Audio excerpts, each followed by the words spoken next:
Assalamualaikum warahmatullahi wabarakatuh. Para pendengar radio Indonesia yang kami cintai, kami hormati.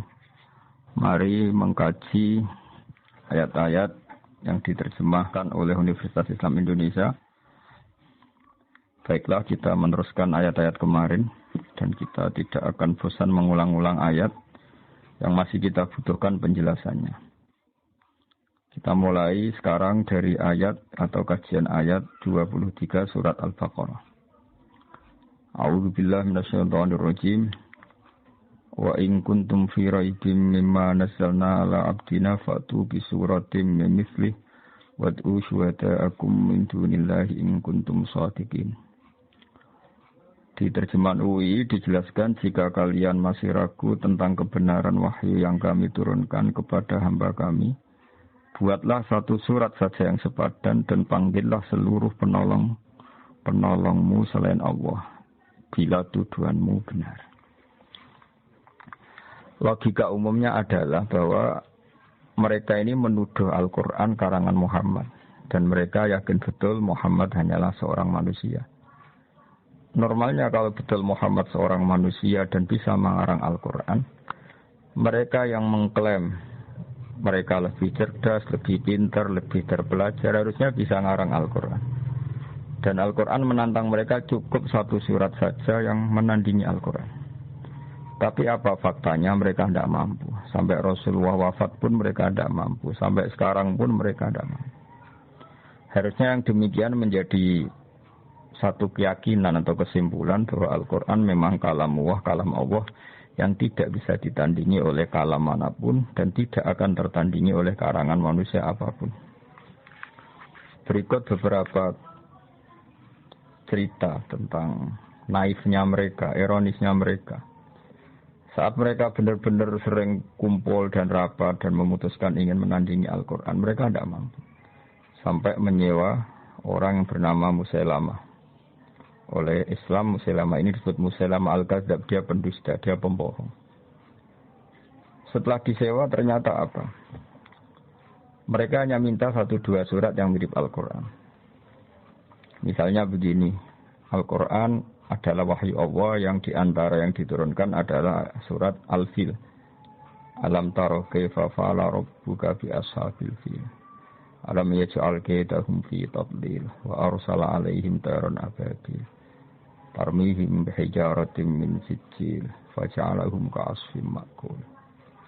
Kalimatnya indah, akhiran ayatnya juga indah, terbaca juga indah.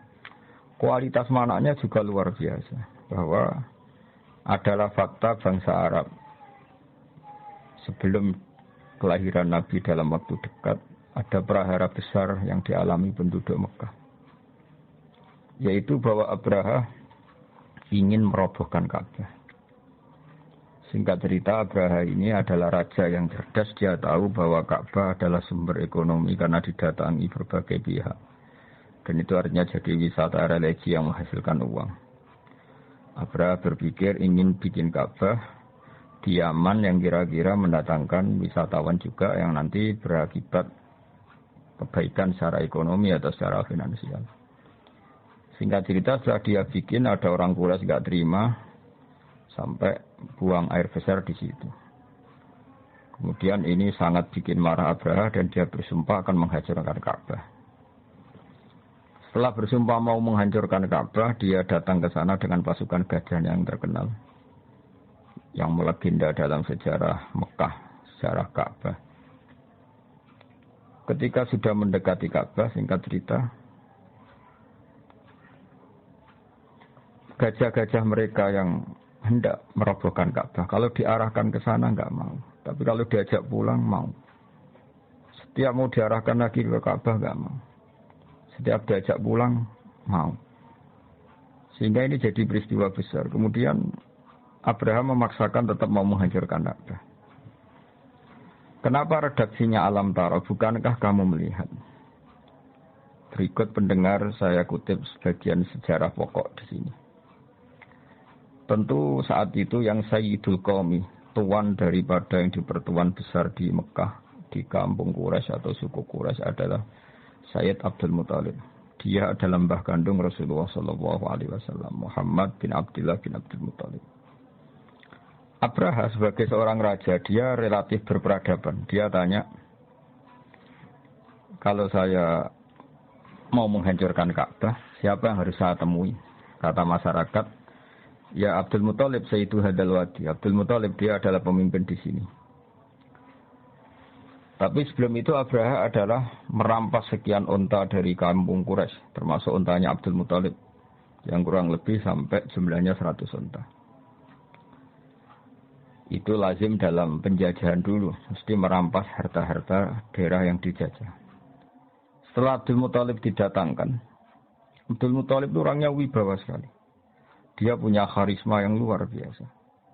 Sampai-sampai saking karisma beliau, Abraha ini duduk di singgasana, terus dia bilang, ya Abdul Muthalib, kalau kamu duduk di sebelah saya, kaum saya pasti tidak terima, karena saya ini raja di raja. Tapi kalau kamu duduk di bawah, saya tidak punya nyali, saya di atas, kamu di bawah. Singkat cerita, akhirnya Abraha ini duduk sejajar dengan Abdul Muthalib. Setelah duduk bersama, kata Abraha, saya ingin merobohkan Ka'bah, tapi saya tidak ingin perang. Sebab itu ungsikan kaum bangsa kamu. Kata Abdul Muthalib, ndak itu ndak urusan saya. Yang penting unta saya yang kamu sita, kamu kembalikan. Abraha terkaget-kaget. Dan dia terkaget-kaget karena melihat kearifan Abdul Muthalib, kewibawaan Abdul Muthalib. Dan dia orang besar yang dituakan, yang dianggap pemimpin besar. Dia terkaget-kaget ketika seorang Abdul Muthalib hanya memikirkan hartanya, bukan memikirkan Ka'bah. Sampai Abraha bilang, Anta Sayyidu Hadal Wadi, kami ini tuan daripada penduduk sini. Dan penduduk sini semuanya keberatan kalau Ka'bah saya hancurkan. Tapi kamu sebagai pemimpin mereka, malahan tidak memikirkan Ka'bah, malah hanya memikir, unta kamu harus saya kembalikan. Aneh kamu. Kata Abdul Muthalib dengan kearifan dan keyakinan tauhidnya yang luar biasa. Karena beliau adalah mbah Rasulullah. Beliau mengandung Nurul Mustafa, nurnya Rasulullah. Beliau bilang, unta itu milik saya. Sebab itu urusan saya dan kamu hanyalah urusan unta. Soal Ka'bah, Baitullah, Inna li hadal baiti rabban hamahu. Soal Ka'bah, Baitullah itu ada yang punya, yaitu Allah, pasti menjaganya. Jadi saya tidak perlu memikirkannya. Pasti dijaga oleh yang punya. Maksud Abu Thalib tentu Allah Subhanahu wa taala. Kata Abraha, oke, unta kamu saya kembalikan dan sekarang saatnya saya mau menghancurkan Ka'bah. Kata Abu Thalib, silahkan dan pasti nanti yang punya melindunginya. Inna li hadal baiti rabban hamahu. Setelah itu Abdul Muthalib datang ke Ka'bah. Dia pegang halaqatul bab. Halaqatul bab itu semacam kayak ya pegangan pintu. Di situ Abdul Muthalib bilang, ya Allah, ini rumahmu. Engkau pasti menjaga ini. Setelah itu dia ngajak masyarakatnya, ngajak kaumnya. Setelah dia berdoa, wahai kaumku, ayo kita ke atas gunung, melihat madza fa'ala rabbukum, apa yang nanti dilakukan Tuhan kamu terhadap orang-orang yang mau merobohkan Ka'bah. Singkat cerita, Abdul Muthalib dan para masyarakat Mekah ke gunung-gunung yang tinggi, yang dekat Ka'bah, melihat apa yang akan dilakukan Allah. Saking yakinnya Allah tidak akan membiarkan Ka'bah dihancurkan. Setelah itu datanglah Abraha dan bala tentaranya yang benar-benar ingin menghancurkan Ka'bah. Apa yang terjadi? Datanglah burung ababil. Burung ababil ini burung yang membawa kerikil-kerikil tajam dari neraka. Dan di situ tertulis alamat yang mau dijatuhin. Sehingga semuanya tepat sasaran, tidak mengenai suku Quraisy. Ini termasuk Qudratullah, di mana burung yang tidak punya akal menjatuhkan kerikil tepat sasaran. Sehingga sebelum ada bom pintar, bom beralamat, bom yang terprogram dulu, orang sudah menyaksikan kecanggihan burung ababil. Yang menjatuhkan kerikil mesti tepat pada yang salah, tepat pada sasaran. Di sini diterangkan oleh Allah Subhanahu wa taala dengan begitu indah secara kebalaghaan, secara kesusastraan, yaitu alam taro kaifa fa'ala rabbuka bi ashabil fil. Wahai penduduk Mekah, wahai kamu siapa saja yang melihat peristiwa itu. Alam taro dalam banyak tafsir disebutkan ayyuhar ra'i, siapa saja yang melihat peristiwa itu. Coba lihat apa yang dilakukan Tuhanmu terhadap ashabil fil, orang-orang bertentara gajah. Bukankah mereka saya hancurkan dan mereka sia-sia? Tadlil artinya amal mereka sia-sia. Dan wa arsala alaihim taran ababil, dan Tuhanmu yaitu Allah mengutus pasukan ababil. Yang ababil tadi membawa hijaratan min sijjil. Wa arsala alaihim taran ababil, tarmihim bihijaratin min sijjil. Faja'alahum ka'asfin ma'kul. Ini urutan ayat yang luar biasa. Alam tara kaifa fa'ala rabbuka bi ashabil fil. Alam yaj'al kaidahum fi tadlil wa arsala 'alaihim tayran ababil tarmihim hijaratin min sijjil. Keindahan ini bukan terletak hanya karena diakhiri lam, semuanya sukun ya sukun semua sebagai waqaf, tidak.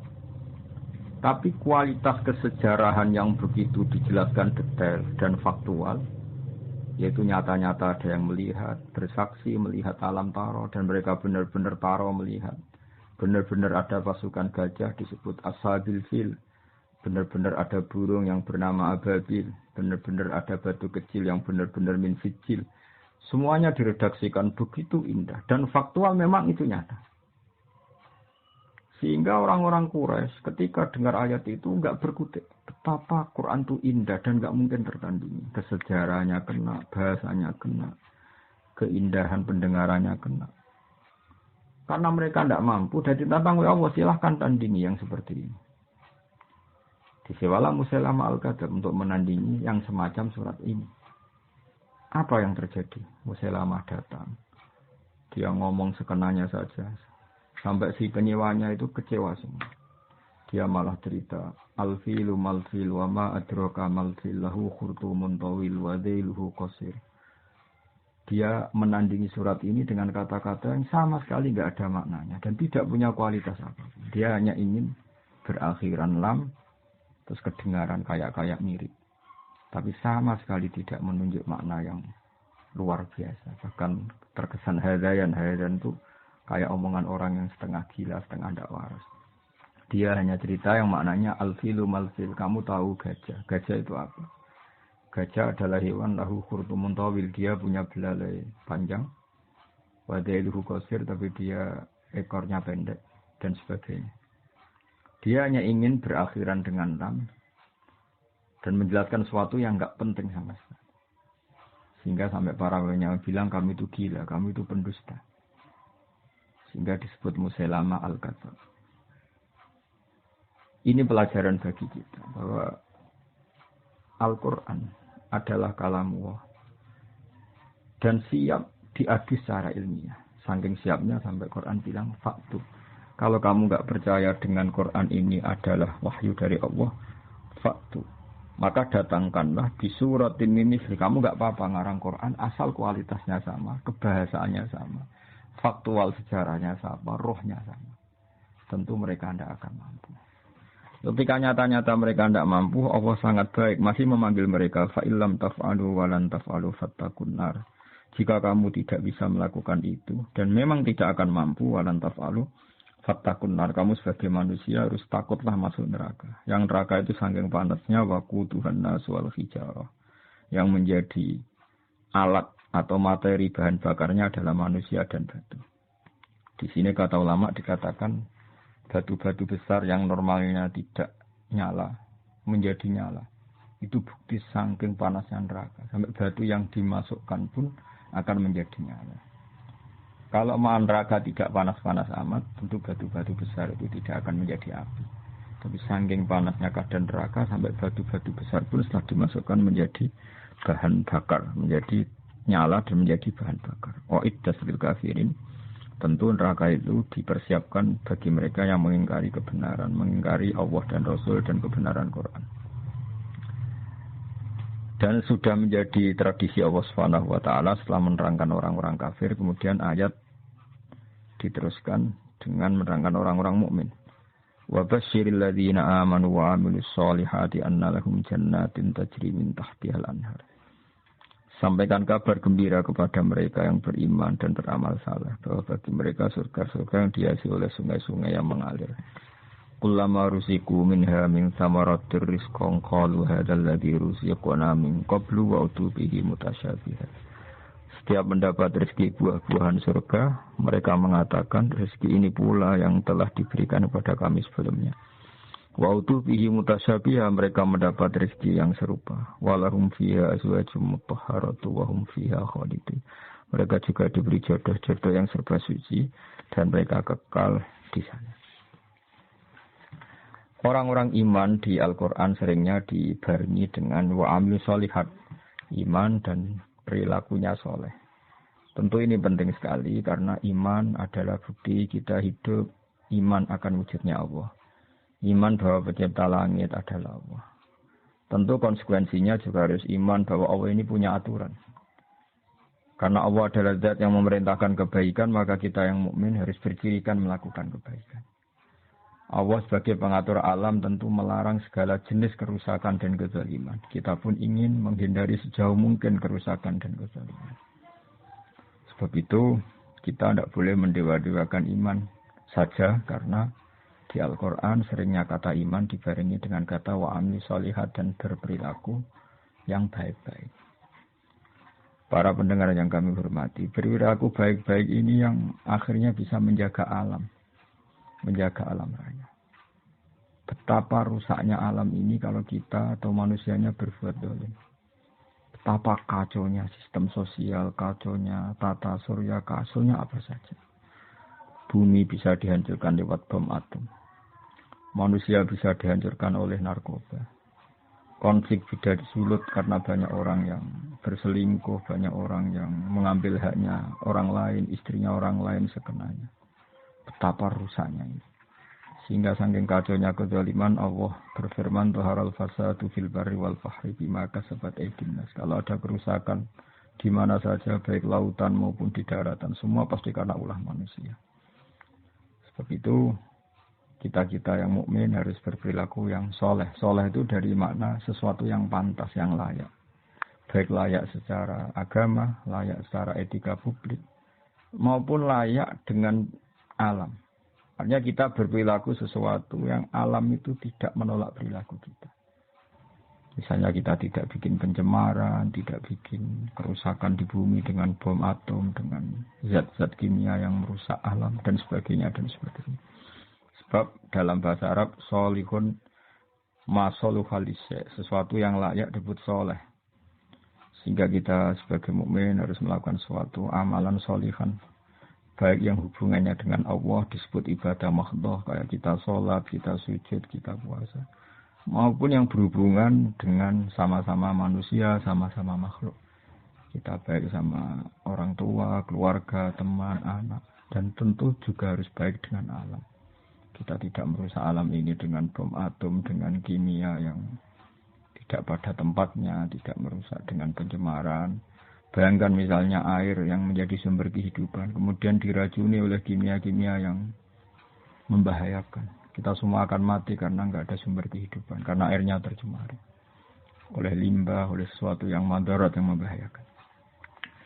Sehingga kita sebagai mukmin selalu berdoa sama Allah supaya hidup kita adalah hidup yang baik, hidup yang soleh, dan hidup kita adalah cerminan dari iman kepada Allah Subhanahu wa Ta'ala, yang diantara paketnya adalah orang mukmin adalah orang-orang sing amilus sholihat. Karena Allah adalah zat yang baik, yang selalu membalas orang-orang yang baik. Kemudian orang-orang baik ini dijanjikan Allah annalahum jannatin tajri min tahtil anhar. Orang-orang ini akan masuk surga, di mana surga itu serba indah. Di antara gambaran indahnya adalah hiasi sungai-sungai yang mengalir, dan tentu dicukupi segala sumber rezeki, termasuk dicukupi juga kebutuhan-kebutuhan biologis manusia. Disebut walahum fiha azwajum mutahharah, punya istri-istri atau pasangan-pasangan yang tersucikan. Sudah gitu ditutup dengan wahum fiha khalidun, dan orang-orang baik di surga itu selamanya-lama. Perlu dimengerti oleh banyak pemirsa bahwa wahum fiha khalidun, kata ulama ahli fikih disebutkan kenapa orang mukmin yang amalnya di dunia terbatas. Misalnya orang soleh mungkin hidupnya hanya 60 tahun atau 80 tahun. Berarti amalnya dia hanya 80 tahun atau 60 tahun. Kenapa Allah begitu baik dan dibalas dengan surga yang selamanya lama, bukan hanya surga yang berdurasi 80 tahun. Kata para ulama, ini bagian dari sirinya, rahasianya hadis innamal a'malu binniyat. Amal itu akan mendapat pahala berdasar komitmen niat. Karena orang mukmin itu berniat andaikan hidup selamanya lama di dunia juga dia akan iman selamanya lama. Maka dibalas Allah dia pun masuk surga selamanya lama. Ini sirinya kenapa wahum fiha khalidun. Selain tentu satu karena fadlnya Allah, rahmatnya Allah kata para ulama. Ini sebagai balasan orang mukmin yang zaman di dunia berkomitmen akan iman selamanya lama. Kalau saja mereka ditakdir hidup 1 juta tahun pun, mereka akan iman 1 juta tahun. Dan kalau mereka diberi hidup tanpa batas, mereka tidak terbatas juga akan selalu iman kepada Allah, Rasul dan Al-Quran. Dan iman kepada kebenaran. Sehingga sebagai balasannya niatnya, komitmennya iman, maka dibalas dengan surga yang mereka berstatus wahum fiha khalidun selama-lamanya di surga. Saya kira demikian, semoga ini bermanfaat. Ini kita tutup dengan shadaqallahul azim. Insyaallah pertemuan berikutnya kita teruskan dalam kesempatan yang lain mulai ayat 26 surat Al-Baqarah. Assalamualaikum warahmatullahi wabarakatuh.